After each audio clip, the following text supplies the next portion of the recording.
जय हिंद दोस्त, यहाँ पर देखेंगे कौन सा एसबीआई का बेस्ट म्यूचुअल फंड होने वाला है जो कि सिर्फ आप 1,000 रुपया इन्वेस्टमेंट हर महीना करके आप 5 करोड़ रुपए का फंड तैयार कर सकते हैं। अभी दोस्त आपको लग रहा होगा कि ये मजाक कर रहे हो क्या, कि क्या सच में 1,000 रुपया इन्वेस्टमेंट करके 5 करोड़ रुपए बनाए जा सकते हैं। तो दोस्त आप लोग वीडियो को पूरा अंत तक देखते रहेगा, आपकी आंखें चकाचौंध हो जाएंगी किस तरीके से आपका 5 करोड़ रुपए बन जाएगा सिर्फ 1,000 रुपया लगा करके, जो कि महीने में आपको हर महीने एसआईपी 1,000 रुपया करना है। तो आप लोग बस अंत तक देखिएगा। चलिए दोस्त मैं बताता हूं किस तरीके से आप लोग करेंगे, किस तरीके से नहीं करना है। लेकिन मैं दोस्त एक आपसे सवाल करना चाहता हूं कि क्या आप अभी 10,000 रुपये कमा रहे होंगे, या 20,000 रुपये कमा रहे होंगे, या 25,000 रुपये कमा रहे होंगे। बस इसी के अराउंड सभी लोग कमा रहे होंगे। हो सकता है कोई इससे ज्यादा कमा रहा होगा, हो सकता है कि कोई कम कमा रहा होगा। अलग अलग सबके लिए अलग अलग वेरिएशन है। तो क्या आप 10,000, 20,000, 25,000 रुपये कमा करके क्या आप 5 करोड़ रुपये बना सकते हो? आपका जवाब होगा दोस्त कि नहीं। 5 करोड़ छोड़ो दोस्त, यहां पर आप 50 लाख रुपए भी नहीं बचा सकते कि 50 लाख रुपया हमारा बच जाए सिर्फ 10, 20, 25,000 कमा करके। लेकिन दोस्त यदि आप लोग इस तरीके से यदि एसआईपी करते हैं, और जो मैं बताने वाला हूं म्यूचुअल फंड, यदि उसमें एसआईपी करते तो आपका 5 करोड़ रुपए बनने की पूरी संभावना रहेगी। लेकिन किस कंडीशन में, मैं आपको पूरा अंत तक देखेंगे तभी आपके समझ में आएगा। पूरा नहीं, आधी अधूरी जानकारी सही नहीं रहेगा। देखेंगे दोस्त, मान लेते हमें 5 करोड़ रुपए बनाना है। चलिए मैं यहाँ पर 10,000 की कोई कमा रहा होगा, कोई 20,000, कोई 25,000 कमा रहा होगा। लेकिन दोस्त मैं यहाँ पर सबकी एवरेज इनकम मैं मान लेता हूँ, कुछ भी मान लेता हूँ अमाउंट, इसमें से 20,000 रुपया मात्र मान लेता हूँ कि 20,000 रुपये कमा रहे होंगे। आप अपने अनुसार मान लेंगे 20,000 रुपये में, तो आप 20,000 रुपये तो इन्वेस्टमेंट कर नहीं देंगे, क्योंकि हाई क्या कि सबके पास में खर्च होता है। तो सबके पास में खर्च होगा तो 20,000 रुपये तक मतलब कि आप इन्वेस्टमेंट करेंगे नहीं। तो 20,000 में से मैं मान लेता हूं कि आपका 95% क्या हो गया, खर्च हो गया। यानी कितना खर्च हो गया, 20,000 में से 95% आपका खर्च हो गया। तो बचेगा आपको कितना इन्वेस्टमेंट करना है, सिर्फ हर महीने आपको 5% इन्वेस्टमेंट करना है। तो 20,000 का 5% आपका हर महीने कितना आएगा, 1,000 रुपया, जो कि आपको 1,000 रुपया आपको बचा करके एसआईपी कर लेनी है। देख रहे हो दोस्त, मात्र अपनी इनकम का 5% मतलब कि इन्वेस्टमेंट करना है। कैसे करना मैं बताता हूं पूरा डिटेल में, जो कि आपको मैं बताऊंगा, ध्यानपूर्वक समझिएगा। अब दोस्त यहाँ पर मैं स्किप लगा देता हूं। अब यहाँ पर मोबाइल में देखेंगे तो यहाँ पर मैं ग्रो का एप्लीकेशन ओपन कर लिया हूं। आप चाहे जो भी एप्लीकेशन अपने अनुसार ओपन कर सकते हैं। यहाँ पर ओपन करने के पश्चात में मैं यहाँ पर फंड का नाम बता रहा हूँ। अच्छा दोस्त, फंड का नाम सुनकर मत जाइएगा, उसके बारे में पूरा डिटेल में समझिएगा, तभी आप लोग उस फंड को लीजिएगा। और कैसे इन्वेस्टमेंट करना, सब कुछ प्रोसेस है। एसबीआई यहां पर सर्च करेंगे, SBI Contra mutual fund direct plan, ठीक है। इसके फंड के बारे में सर्च करेंगे। जैसे दोस्त यहां पर आएंगे, मैं पूरा अच्छे तरीके से एक्सप्लेन करने वाला हूं। जैसे यहां पर आएंगे दोस्त, तो यहां पर आपको दिखाई दे रहा होगा कि 1 महीने में जो रिटर्न आपको दिखाई दे रहा है, तो 2.49%, यानी 2.5% का रिटर्न दिखाई दे रहा है। वही देखेंगे 6 मंथ में, तो आपको 6 मंथ में जो कि 22% का 22.52% का रिटर्न दिखाई दे रहा है। वही 1 ईयर की बात की जाए तो 1 ईयर में वही 46% का रिटर्न, यानी पिछले 1 सालों में 46% का रिटर्न ये फंड दिया है। 3 सालों की बात करें तो 28% का रिटर्न दिया है। वही 5 सालों की बात की जाए तो 32% रिटर्न दिया है। वही हमेशा ऑल टाइम की बात कर ली जाए तो हमारा रिटर्न कितना दिखाई दे रहा है, 18% का रिटर्न दिखाई दे रहा है। तो चलिए दोस्त, मैं पूरा मान लूंगा कि 18% का रिटर्न इस तरीके से दिखाई दे रहा है। कभी अप जा रहा है, कभी डाउन जा रहा है। अच्छा, मैं वीडियो में आगे बढ़ने से पहले मैं बता देता हूं कि जब भी कोई भी किसी फंड में इन्वेस्टमेंट करने से पहले अपने फाइनेंशियल एडवाइजर से एक बार जरूर सलाह ले लीजिएगा। ना ही मैं कोई फाइनेंशियल एडवाइजर हूं, ना मैं कोई फाइनेंशियल एडवाइजर हूं। बस मैं जो वीडियोस बना रहा हूं सिर्फ आपके एजुकेशनल पर्पस के लिए बना रहा हूं। देखेंगे यहाँ पर एक फंड हो गया, 18% का रिटर्न दे रहा है। अच्छा दोस्त, यहाँ पर सब कुछ सही है। चलिए मैं इस फंड के बारे में थोड़ा जानकारी ले लेता हूँ, जानकारी देता हूँ कि किस तरीके से आप लोग चलिए दोस्त, इस फंड के बारे में आपको थोड़ा और जानकारी देता हूं, फिर बताता हूं कैसे आपको इन्वेस्टमेंट करना है। तो यहां पर देखेंगे होल्डिंग की कंपनी की बात की जाए तो होल्डिंग, अच्छा सबसे पहले इसके एनएवी की बात करें तो एनएवी इसका अभी 440 रुपया चल रहा है, यानी 440 रुपया एक स्लॉट का 440 रुपया। और रेटिंग की बात करें तो 5 स्टार रेटिंग की दी गई है। और इसमें देखेंगे मिनिमम आप एसआईपी, ध्यान दीजिएगा एसआईपी महीने का कम से कम आपको 500 रुपया तो एसआईपी करना ही करना है इस फंड में, यदि आप एसआईपी करते हैं तो। और मैक्सिमम की कोई भी लिमिट नहीं है। यदि आप लोग इसमें लमसम करते हैं तो महीने का 1000 रुपए आपको लमसम करना होगा। 1000 महीने का नहीं, सॉरी, यदि ये लमसम मतलब वन टाइम इन्वेस्टमेंट होता है, तो मिनिमम आपको 1000 रुपया लमसम कर सकते हैं, मैक्सिमम की कोई लिमिट नहीं। और एसआईपी करते हैं तो मिनिमम 500 रुपया। तो अभी मैं जो बताने वाला हूं एसआईपी के लिए बता रहा हूं, तो 500 को छोड़ो, मैं 1000 रुपया आपको बता रहा हूं कि कैसे इन्वेस्टमेंट करना है। यहां पर देखेंगे तो इस फंड की वैल्यू देखेंगे तो 39 करोड़ रुपए है, 39,432 करोड़, यानी 39,000 रुपए करोड़ है, यानी करोड़ों लोगों ने फंड में पैसा इन्वेस्टमेंट किया है, जो कि इस फंड की अभी वैल्यू है 39,000 रुपया करोड़। तो यहां पर आगे देखेंगे दोस्तों, यहां पर कौन कौन सी कंपनियां होल्डिंग है, यानी जो पैसा है म्यूचुअल फंड ले रहा है, यानी कौन कौन सी कंपनी पैसा को लगा रही है। देखेंगे यहाँ पर 110 कंपनियों में पैसा लगेगा। अब इसमें सबसे टॉप की कौन कौन सी कंपनी है, टॉप में कंपनी देखेंगे एचडीएफसी है, निफ्टी है, घेल है, टेक महिंद्रा, कोटक महिंद्रा, इंडस है, फिर यहाँ पर रिलायंस है, आईटीसी है, इस तरीके से बहुत ढेर सारी कंपनियां देखेंगे। जो कंपनियां एकदम टॉप की कंपनियां है, और इसमें देखेंगे एचडीएफसी पहले है, फिर कोटक है, महिंद्रा है, इस तरीके से ढेर सारी कंपनियां जो कि एक पावरफुल कंपनी है। अच्छा, इसमें आगे देखेंगे दोस्तों, यहां पर थोड़ा सा मैं इसकी बात कर देता हूं एक्सपेंस रेशियो की। एक्सपेंस रेशियो देखेंगे यहां पर है क्या 0.56%, यानी 0.56%। अच्छा, कुछ लोग समझ नहीं आ रहा होगा कि एक्सपेंस रेशियो क्या होता है। जैसे कि हम मान लेते हैं कि यह फंड है,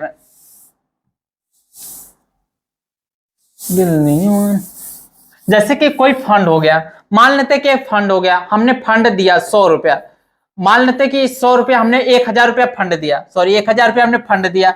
तो ये फंड किसके पास जाता है, यहां पर क्या होते हैं कि फंड एडवाइजर होते हैं, फंड मैनेजर होते हैं, ठीक है, या फंड मैनेजर होते हैं। अब ये फंड मैनेजर क्या करते हैं, इसी पैसा को उठा करके कहां लगाते हैं, शेयर मार्केट में।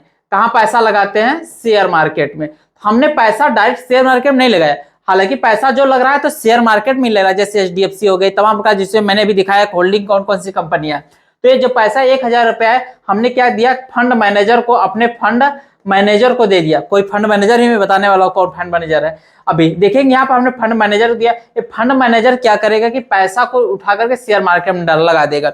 अब ये फंड मैनेजर करेगा क्या भाई, ऐसे तो उसका भाई ऐसे फालतू को तो बैठा तो है नहीं। अब ये करेगा क्या भाई, इसको कुछ चार्ज चाहिए, कुछ पैसे चाहिए। अब इसके पास में एक खुद होता है और इसकी पूरी टीम रिसर्च करने पे लगी रहती है कि कौन से फंड में लगाएं पैसा, ताकि कौन से शेयर मार्केट में लगाएं ताकि पैसा बहुत ही जल्दी ग्रो हो सके। तो यहां पर जो देखा जाएगा एक्सपेंस रेशियो, यानी आपका खर्च कितना हो रहा है, आपके पैसे का 0.56% आपका खर्च हो जाएगा। और एग्जिट लोड की बात की जाए तो एग्जिट लोड 1% है। अब बोलेंगे भाई एग्जिट लोड होता क्या है, एग्जिट लोड, एग्जिट में बाहर, और लोड कितना दिया जाएगा 1% का। अच्छा, कुछ लोग होता है क्या कि जैसे मान लेते हैं कि हमने 1,000 रुपया लगाया, भाई 1,000 रुपया लगाया, और हमने क्या किया 1000 मतलब 1 साल पहले ही हमने क्या किया कि उसमें से पैसा निकालने लगे। अब कोई फंड मैनेजर है भाई, पैसा लगाया शेयर मार्केट में, और आप पहले ही 1 साल से पहले निकाल रहे हो, तो उसमें आपको क्या करना, देना पड़ेगा 1% का आपको चार्ज देना पड़ेगा। लेकिन यदि आप वही पैसा 1 साल के बाद निकालते हैं तो 1% का आपको एग्जिट लोड का चार्ज नहीं देना होगा। तो इस तरीके से दोस्त है।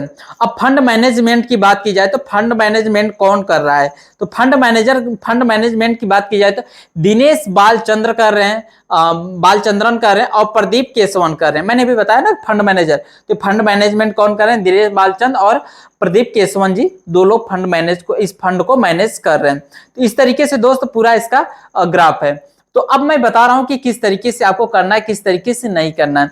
ये तो चीजें हो कि हाँ फंड में किस तरीके से नहीं। मैं यहाँ पर एक बार फिर से दिखा देना चाहता हूँ कि हमने यहाँ पर ऑल टाइम कर लेता हूँ। ऑल टाइम मतलब कि यहाँ पर रिटर्न, हालांकि यहाँ पर देखेंगे तो 1 ईयर में बढ़िया 46% का, 3 साल में 28 का, 5 साल में 32 का, लेकिन ऑल टाइम का मैंने जब रिटर्न देखा तो यहाँ पर 18.58% का रिटर्न दे रहा है। तो हम लोग मान के चलते हैं कि हमें मिनिमम 18% का रिटर्न दिया जाएगा।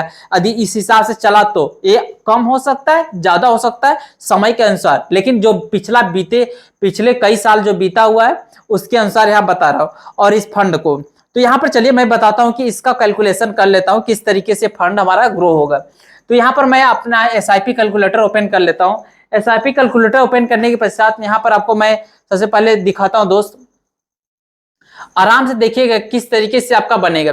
चलिए यहाँ पर एसआईपी कैलकुलेटर में सबसे पहले यहाँ पर जो पैसा है, पैसा को हमें लगाना है कितना रुपए, 1000 रुपए, मात्र ओनली वन कितना लगाना है, 1000 रुपए लगाना है। भाई क्या हो रहा है यार, क्या हो रहा है भाई, कोई मक्खी तो बैठी है। अरे ये है हाँ हाँ, यहाँ पर हमने क्या किया कि 1000 रुपये हम इन्वेस्टमेंट कर रहे हैं। मक्खियां बहुत दिक्कत करती हैं। 1000 रुपये हम क्या कर रहे हैं कि हर महीने हम मंथली एसआईपी करेंगे। एसआईपी मतलब कि हर महीने हमें 1000 रुपया देना है। हम लगाते हैं कि हम कितना साल के लिए, पहले 10 साल के लिए कैलकुलेट करता हूं। और हमने एक रिटर्न हमने मान चुका था कि 18% का हमें रिटर्न मिल रहा है। चलिए मैं 18% का रिटर्न ले लेता हूं। 18% का यहाँ पर एक थोड़ा सा ज्यादा है क्या, चलो हो गया इतना, 18% का रिटर्न है। अब रिटर्न यहाँ पर 18% का 10 सालों के लिए लगाया पैसा, तो हमारा पैसा कितना बन रहा है यहाँ पर आराम से देखेंगे दोस्तों। यहाँ पर पैसा अभी आपको ज्यादा अमाउंट नहीं दिखाई दे रहा होगा, लेकिन हमने ज्यादा अमाउंट अभी इन्वेस्टमेंट भी नहीं किया। तो अभी मैं दिखाने वाला हूँ कि आखिरकार एसआईपी की पावर क्या होती है, कंपाउंडिंग की पावर क्या होती है। सिर्फ हमने अभी तक पैसा 1,20,000 रुपए इन्वेस्टमेंट किया, जो कि हमें रिटर्न आया है 2,17,000 रुपए, जो कि हमारा अभी टोटल फंड की वैल्यू हो गई है 3,37,000 रुपए। बस आप इसको ध्यान से देखते चलिएगा, अभी आपकी आंखें खुल जाएंगी। बस इसी पैसा कितना ही 10 साल की जगह अब हम लगाते हैं कि हमें पैसा 15 साल के लिए लगा दिया। जब मैंने पैसा को 15 साल लगाया तो यहाँ पर देखेंगे हमारे फंड की जो वैल्यू है, हमने इन्वेस्टमेंट कितना कर दिया, 1,80,000 रुपए कर दिया, और हमें रिटर्न कितना आया, 7,43,000 रुपए आया। और हमारे जो फंड की वैल्यू कितना हो गई, 9,23,000। अभी देख रहे हो ना भाई किस तरीके से बढ़ रहा है। यहाँ पर यदि हम पैसा को थोड़ा सा और बढ़ाते हैं, यदि हम लोग इसी पैसे को हम लोग करते हैं क्या 20 सालों के लिए, 20 सालों में आप लोग देखेंगे यहाँ पर क्या हो रहा है कि यहाँ पर 2,40,000 हमने इन्वेस्टमेंट किया, और यहाँ पर 2,40,000 इन्वेस्टमेंट किया, हमें रिटर्न कितना है, 21,17,405 रुपए आया। और हमें जो रिटर्न आया यानी हमारे टोटल फंड की वैल्यू हुई 23,57,405 रुपए हमारे टोटल फंड की वैल्यू हुई। लेकिन दोस्त देख रहे हो ना कि अभी कितना बढ़ रहा है भाई, कितना अभी फ्लक्चुएट हो रहा है। अभी मैं थोड़ा सा और बढ़ाता हूं, मात्र 25 सालों के लिए करता हूं।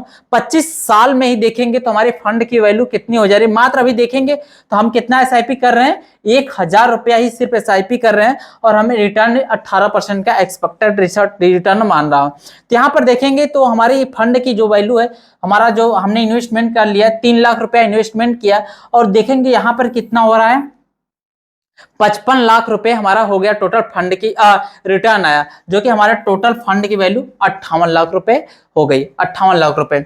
लेकिन दोस्त यदि हम लोग इसी रिटर्न को थोड़ा सा और बढ़ाते हैं, यानी 30 सालों के लिए करता हूं, तो 30 साल में देखेंगे तो फंड की वैल्यू क्या हो जाती है भाई।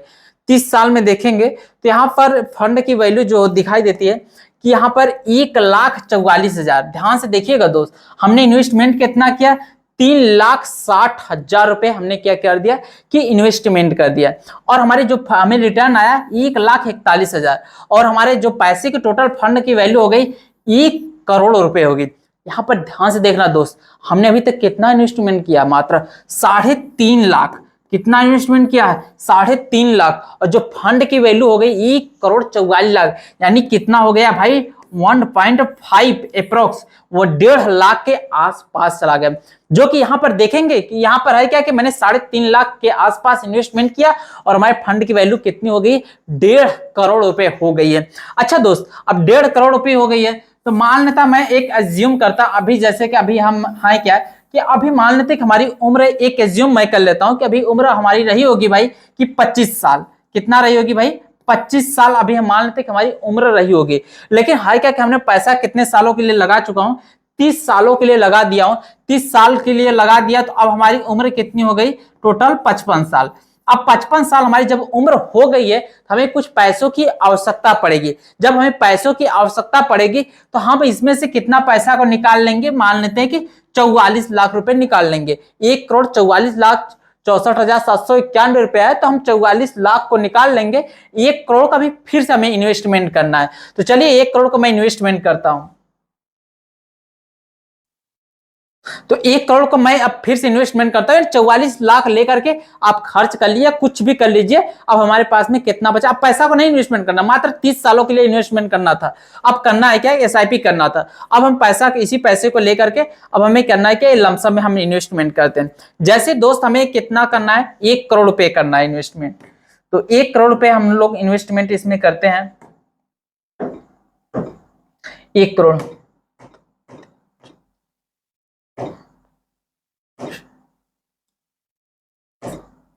हाँ, 1 करोड़ रुपया जब हम यहां पर इन्वेस्टमेंट कर रहे हैं और मात्र हम लोग कितने साल के लिए? अगले जो आने वाला समय है 10 साल के लिए हम लोग इन्वेस्टमेंट करेंगे। जब 10 साल के 10 साल के लिए इन्वेस्टमेंट करेंगे और हम एक्सपेक्टेड रिटर्न वही मान लेते हैं 18% के आसपास। जब देखेंगे यहाँ पर 18% के रिटर्न के हिसाब से तो अगले 10 साल में देखेंगे दोस्तों यहाँ पर कितना फंड की वैल्यू दिखाई दे रही है। आप लोग भाई देख करके हैरान हो जाएंगे यहाँ पर कि यहाँ पर देखेंगे तो यहाँ पर सिर्फ, भाई देखो यहां पर हमने सिर्फ 1,000 रुपए इन्वेस्टमेंट करके भाई यहां पर देखेंगे 5,49,00,000 रुपए की टोटल फंड वैल्यू बन गई। तो देख रहे हो ना दोस्त कि 1,000 रुपए का एसआईपी करके यहां पर 5 करोड़ रुपए का आपकी टोटल फंड की वैल्यू बन गई। तो इस तरीके से ये फंड बहुत ही बेस्ट फंड होने वाला है। यदि आने वाले समय में इसी तरीके से रिटर्न देता है और इसी तरीके से आपने 30 सालों तक एसआईपी की, फिर 44 लाख रुपए निकाल करके फिर 1 करोड़ रुपया बच रहा है उसको 10 साल के लिए डाल देते हैं तो वही पैसा आपका कितना हो जाता है भाई? 5 करोड़ रुपए से पार चला जाता है। तो इस तरीके से आप लोग एसआईपी कर सकते हैं। बस जो लोग नए आए होंगे चैनल को सब्सक्राइब कर लीजिएगा, वीडियो को लाइक कर दीजिएगा और एक चीज जरूर बताइएगा, क्या आप म्यूचुअल फंड में चाहे इसमें चाहे कोई भी में एसआईपी कर रहे हैं या नहीं कर रहे हैं? कमेंट बॉक्स में जरूर बताइएगा। और हाँ, एक बार जब भी आप लोग इन्वेस्टमेंट करने जाइएगा तो थोड़ा सा अपने दिमाग से सोच समझ लीजिएगा कि क्या हम कंटिन्यू कर पाएंगे या नहीं कर पाएंगे। तो और हम क्या मतलब 20,000 रुपया कमा रहे हैं तो क्या 1,000 रुपया हम इन्वेस्टमेंट कर पाएंगे या नहीं कर पाएंगे? एक चीज मैं और बता दूं कि आप सोच रहे होंगे कि क्या हमें 30 सालों तक ही इन्वेस्टमेंट 30 सालों तक हमें लगातार करना होगा? ऐसा कुछ भी नहीं है। आप यदि इन्वेस्टमेंट करते हैं 1,000 2,000 1,000 हर महीना कर रहे हैं, आपको लगता है कि साल भर की, आपको लगता है 6 महीना की, आपको लगता है 5 साल की, तो आपको करना है कि जितना भी इच्छा किया उतना साल तक किए, उसके बाद में इच्छा किया कि नहीं अब आगे कंटिन्यू नहीं कर पाएंगे तो आप उसी को रोक सकते हैं। रोकने के पश्चात में चाहे तो आप अपना पैसा को पूरा अपने रिडीम कर लेंगे, निकाल लेंगे, या तो उस पैसे को ऐसे ही छोड़ देंगे, पैसा क्या जाएगा? बढ़ता चला जाएगा। तो दोस्त इस वीडियो को जरूर तो दोस्त इस चैनल को जरूर सब्सक्राइब कर लीजिएगा और वीडियो को लाइक कर दीजिएगा। Thank you.